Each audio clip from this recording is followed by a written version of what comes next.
Do not conform to this world, but be transformed by the renewing of your mind.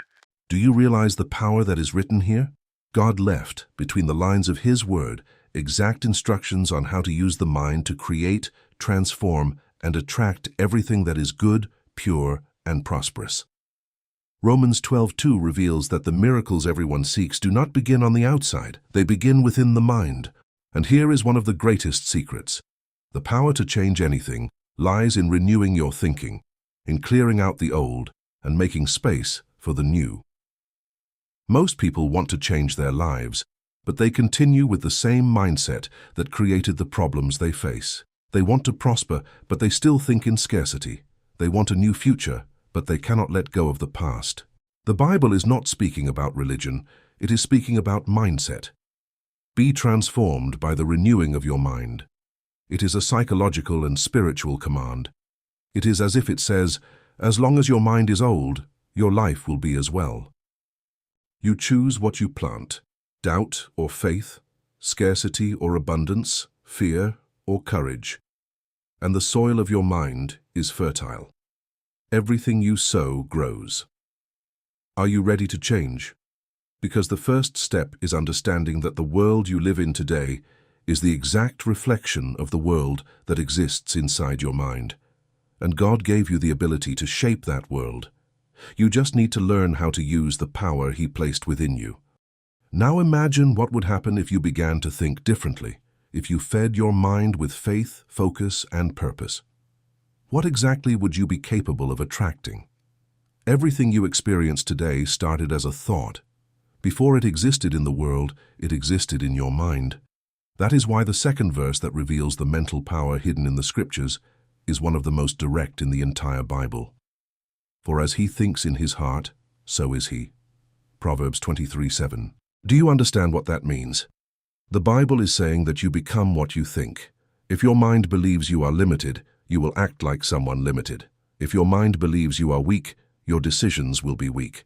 But if within you there is the certainty that you were created in the image of God, with power, wisdom, and purpose, then everything around you begins to change to align with that belief. Your mind is like an invisible mirror between the spiritual and the physical world. Everything you reflect within it, sooner or later, appears on the outside. That is why faith begins in the mind, because thinking is the first act of creation. When God created the world, He first conceived it and then spoke. The word only had power because it was born from a divine idea. In the same way, every word you speak and every action you take is born from a thought you have nourished. What you think, you become. And here is what almost no one understands. The enemy does not need to stop you. He only needs to make you doubt. If he steals the focus of your mind, he has already won because the body goes in the direction the mind believes. That is why the battlefield is not the world. It is the mind. The victory you seek begins when you choose what you will allow to grow within you. Doubt is a seed. Faith is also a seed. The soil determines the future. You are not trapped by circumstances, you are trapped by the thoughts you feed about them. Change your thinking, and you change your reality. And that is exactly what another powerful verse reveals, that the mind is the place where peace, power, and prosperity are born. But few realize that the secret is in keeping it steady, even when everything collapses. Pay attention now, because the next secret is one of the most powerful in the Bible. It is in Isaiah 26:3. You will keep in perfect peace the one whose mind is stayed on you, because he trusts in you. This is the key few notice. Peace does not come from the outside, it comes from within. A steady mind is a balanced mind, a mind that is not dominated by fear, anxiety, or the voices of chaos. It is a mind that has learned to trust. The word steady here comes from the idea of stability, of deep roots. God is saying, if your mind is anchored in truth, the world can collapse and you will still remain in peace. Most people try to fix their lives before fixing their minds. They want to change circumstances without changing the center of consciousness. But peace is not the result of the absence of problems.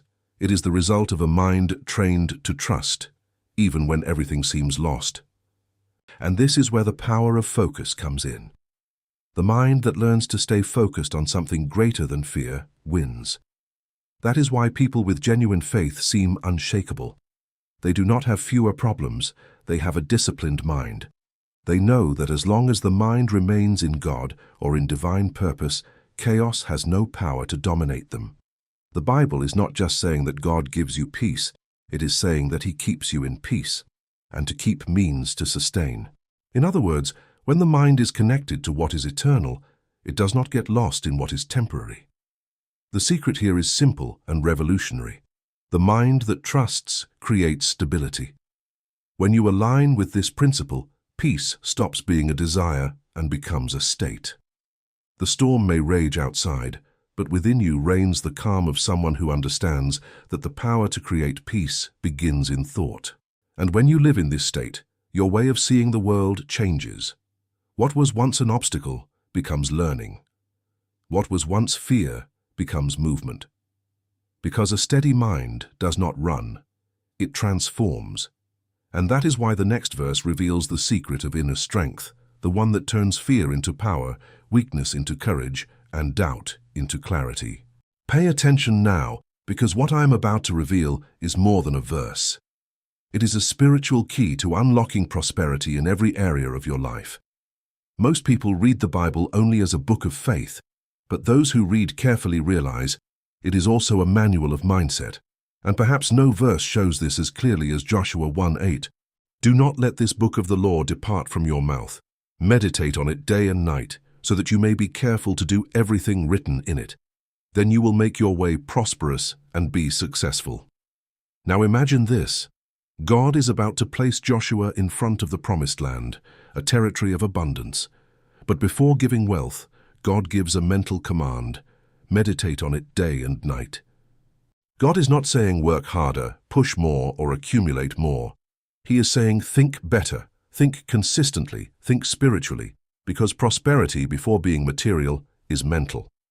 The secret to attracting what you desire lies in keeping your mind aligned with the right purpose.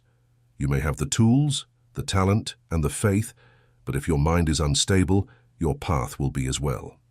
God is telling Joshua that his mind must remain immersed in wisdom, because only a disciplined mind can attract and sustain prosperity.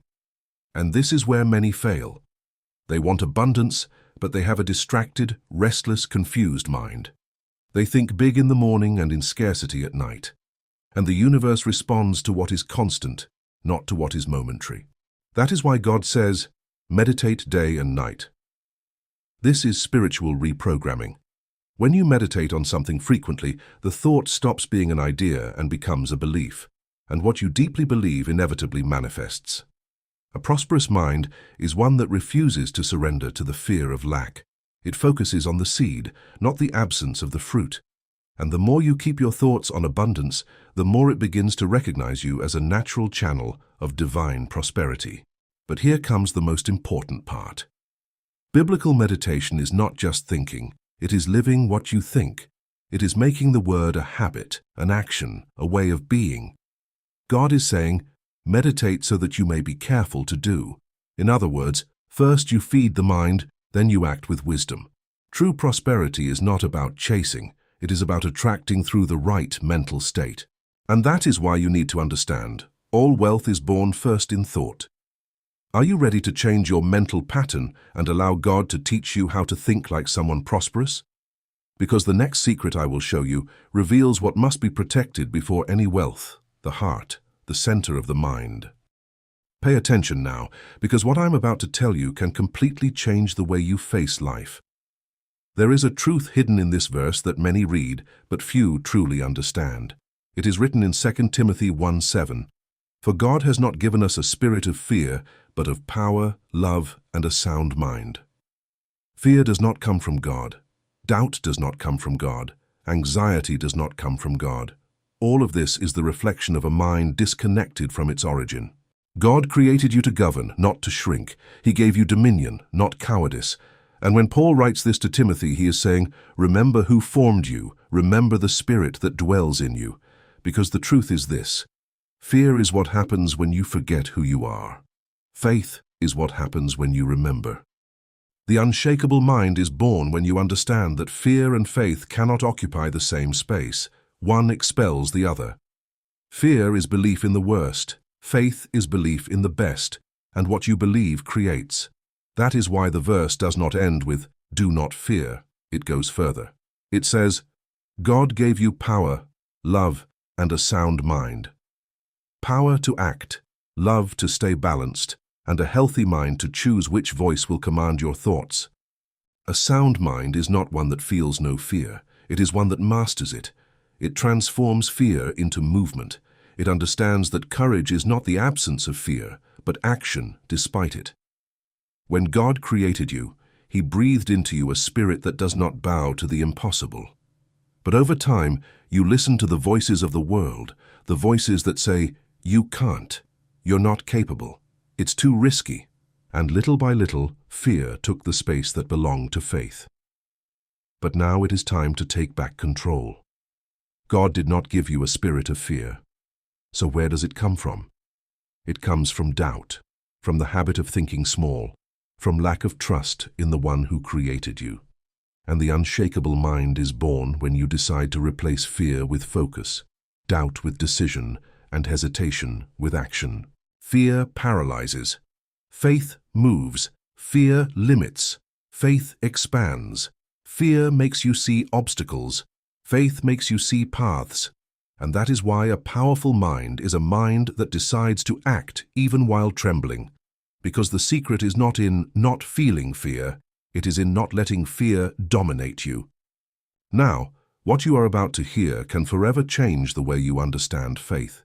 Jesus said in Mark 9:23, "Everything is possible for the one who believes."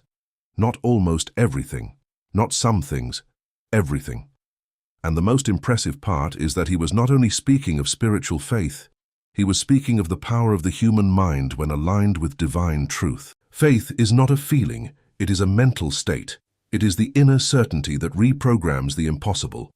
When you truly believe, the brain changes, the body responds, and the universe adjusts to transform belief into reality. Faith is the science of thinking as if the miracle has already happened. It is the language of creation. God created the world through the Word, but the Word was first born in thought. And when Jesus says, "Everything is possible for the one who believes," He is teaching you a principle. What you deeply believe manifests naturally. Faith is not waiting for the miracle. It is acting as if it is already part of your life. Doubt prays asking, but faith gives thanks as if it has already received. And that is when the impossible begins to move. The mind that believes does not ask for signs. It creates signs. It begins to see opportunities where it once saw obstacles, doors where it once saw walls. When you change the vibration of the mind, reality responds. Because God manifests in the mind that truly trusts. Faith is the energy that opens invisible paths. But it only works when you believe without reservation, without a plan B, without looking back. When you say, "I believe," the universe understands, it is already done. And that is why Jesus did not say, "Wait for it to happen." He said, "Be it done according to your faith." He was saying, the power is in the way you think. So the question is, what has your mind been creating lately, fear or miracle? Because what you feed internally is what flourishes externally. Faith is a thought repeated with such conviction that the world has no choice but to bow to it. Now close your eyes for a moment and say to yourself, "I believe. The new miracle has already begun within me." And if this message truly touched you, write here in the comments, "The new miracle is already happening in me." Write it with faith, write it with conviction, because when you declare, heaven confirms. Pay attention now, because what I am about to tell you is what separates those who overcome their own mind from those who spend their lives being enslaved by it. It is written in 2 Corinthians 10:5, taking every thought captive to the obedience of Christ. Do you understand what this means? The Bible is showing you that the greatest war you will face in life is not external, it is internal. It is not against people, it is against thoughts. It is not against the world, it is against the voices inside your head. And Paul is saying, take every thought captive. In other words, do not let your mind control you. control your mind. The enemy does not need to bring you down if he can make you doubt yourself. That is how spiritual warfare begins. A negative thought enters, and you believe it is yours. But not every thought that comes to you belongs to you. Thoughts are like arrows. Some come from faith, others from fear. And you choose which ones you allow to stay. When Paul speaks of taking thoughts captive, he is teaching you a powerful weapon, filtering the mind, learning to identify what comes from light and what comes from darkness. Fear says, "You won't make it." Faith responds, "I can do all things through him who strengthens me." Discouragement says, "You are alone." Truth responds, "God never abandons me." This is how you win the mental battle, by replacing lies with promises. The mind is the field where the enemy tries to plant chaos, but it is also the altar where God plants wisdom. And what grows depends on what you feed. If you repeat thoughts of defeat, your brain will begin to believe that defeat is normal. But if you decide to think like a winner, even when everything seems against you, your spirit strengthens, your body responds, and your energy changes. Every thought you do not control controls you. Every thought you do not confront shapes you. That is why the verse says, "Take captive," because thoughts are not negotiated. They are disciplined. You decide what stays and what goes. The secret is understanding that mental control is a spiritual act. Faith is the mind in its purest state, and fear is the mind without direction. So ask yourself now, who has been controlling your thoughts? Because your life will always follow the voice you listen to the most. Pay attention now, because what I am about to reveal is the highest level a human mind can reach. It is written in 1 Corinthians 2:16, "But we have the mind of Christ." This is one of the most powerful statements in the entire Bible, and also one of the least understood. Paul is not saying that one day you will have the mind of Christ.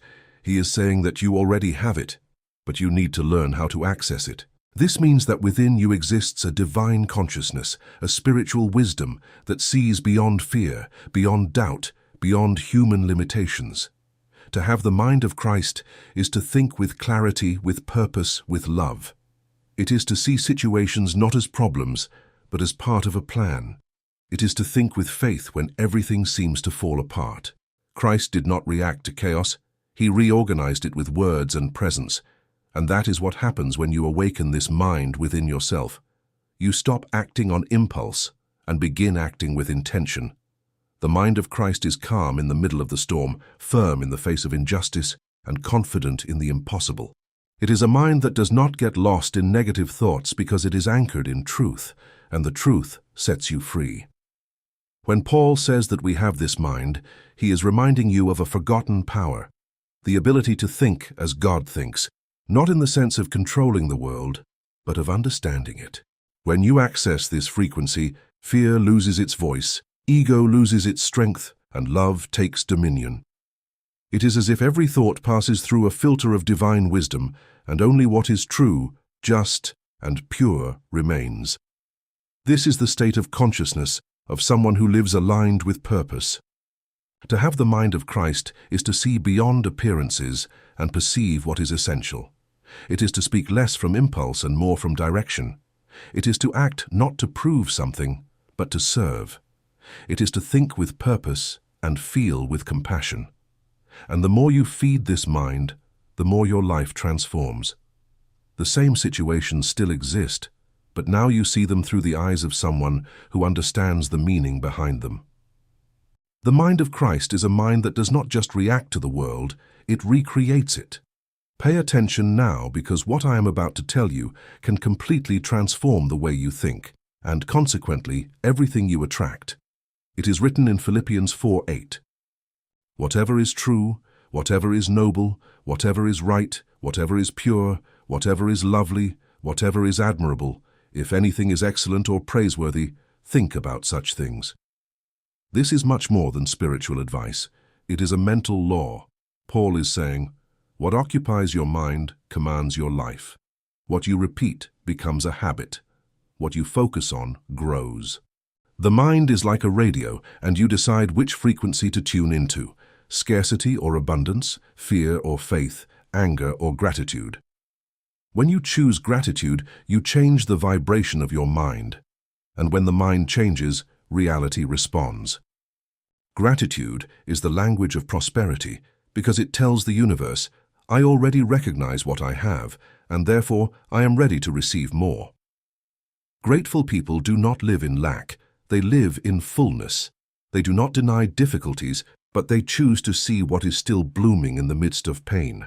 And that is why gratitude is the antidote to fear, anxiety, and scarcity. It shifts your focus from what is missing to what already is. A mind that practices gratitude becomes a magnet for good because gratitude is faith in action. It is saying, even if I don't see it, I believe. Even if I don't have it yet, I am thankful. That is spiritual power. The Bible does not say, wait to be happy to give thanks. It says, give thanks to be happy. Gratitude reorganizes your inner world. When you give thanks, the brain releases serotonin, dopamine, and the whole body enters harmony. It is as if every cell begins to vibrate in a new frequency, and everything around you aligns with it. That is why God calls you to think about what is just, pure, and lovely, not to distract you from problems, but because He knows you can only create what you consistently think. Gratitude does not ignore pain, but it prevents it from dominating you. And the more you give thanks, the more reasons you have to keep giving thanks. So answer me now. What has been occupying your mind? Because if fear occupies it, it creates. But if gratitude occupies it, it transforms. Pay attention now, because what I am about to tell you can completely change the way you deal with the chaos of life. It is written in Isaiah 26:3. You will keep in perfect peace the one whose mind is stayed on you because he trusts in you. Notice this. God is not promising the absence of problems. He is promising the presence of peace. The difference between those who collapse and those who remain standing is not in the size of the storm. It is in the firmness of the mind. A steady mind is one that does not get lost in emotions, does not surrender to fear, does not bow to doubt. It is a mind that trusts even when it does not understand. When Isaiah says, whose mind is stayed on you, he is revealing a spiritual secret. Peace is not something you find, it is something you build, and it is born from mental consistency. Most people seek peace by changing what is outside, but true peace comes when you learn to control what is inside. God did not say, I will give you peace when everything is resolved. He said, I will keep in peace the one who keeps the mind steady. That means your mind is the place where the Spirit builds refuge, and what you think repeatedly becomes the climate of your soul. If your mind is unstable, your heart lives in war. But when you choose to focus on what is eternal, the temporary loses the power to unbalance you. A steady mind is like a spiritual anchor. The sea may rage, the wind may blow, but it does not move. Trust is the root of stability. And trusting is not pretending everything is fine. It is believing that God is still in control, even when nothing seems to make sense. The secret is this. The world changes, circumstances change, but His presence does not. And when your mind rests on that truth, chaos loses its power over you. Peace is not the absence of war. It is inner dominion. It is when you learn to breathe deeply, silence the noise, and say, nothing will take me out of my center, because my center is God.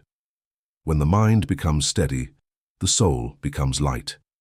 Because it is not the noise outside that destroys you, it is the noise inside that you have not learned to silence. And that is why Isaiah uses the word keep. Because peace is not something you gain, it is something you maintain. You build it, protect it, sustain it. And every time fear tries to take space, you return your thoughts to the source. Peace is focus. Peace is discipline. Peace is faith in the form of silence. Pay attention now, because the verse I am about to reveal carries one of the deepest secrets about the human mind and the power of faith. It is written in Proverbs 23:7, for as he thinks in his heart, so is he. This is not just ancient wisdom. It is divine psychology. The Bible is telling you that you are the exact reflection of what you consistently think. What dwells in your mind becomes the mold of your life. If your thoughts are of fear, your life fills with uncertainty. If your thoughts are of faith, your life moves toward miracles. The mind is the spiritual ground where you plant your reality. And here is what almost no one understands. What you plant in silence, you harvest as destiny. Every thought is a seed, and every seed, when watered with emotion and repetition, grows. What you think, you create. What you believe, you attract. What you doubt, you repel. That is why the wise wrote, "As he thinks in his heart, so is he." Because what you imagine is not fantasy, it is the beginning of creation. When you imagine something with faith, the brain begins to act as if it were already true. God gave you that power, the power to create worlds with thoughts and to transform your mind into a garden of abundance or a desert of scarcity. The choice is yours. Your life is not what happens to you, it is what happens within you. Circumstances are reflections of convictions, and the secret lies in learning to choose what will grow inside your soul. If you want to change the outside, change the inside first, because everything that is real was first invisible in someone's mind. Thoughts are silent prayers, and every time you think with faith, heaven listens. God gave you the ability to think like Him, to create, imagine, expand, love, transform. But you decide whether you will use this gift to build or to destroy. If your mind is the garden, take care of what grows there. Pull out the weeds of doubt, water the seeds of hope, and patiently wait for the time of harvest. Because everything cultivated with faith flourishes, and everything planted with fear dries up. So look deeply within and ask, what have I been planting inside myself? Remember, you become what you think every day. Want a better life? Start by changing what you repeat in your mind. Want prosperity? Think abundance. Want peace? Think balance. Want love? Think service. Because those who plant greatness inevitably harvest purpose. And if this message spoke to you, it is because God is calling you to take care of your mind as the sacred ground of your life. Like this video now, because it reminded you of your inner power. Subscribe to the channel to continue learning how to shape your reality through faith and biblical mindset. And tell me in the comments, with faith and conviction, from today on, I choose to plant thoughts of victory. Turn on the notification bell so you do not miss the next messages, because a transformed mind is the first step toward an extraordinary destiny.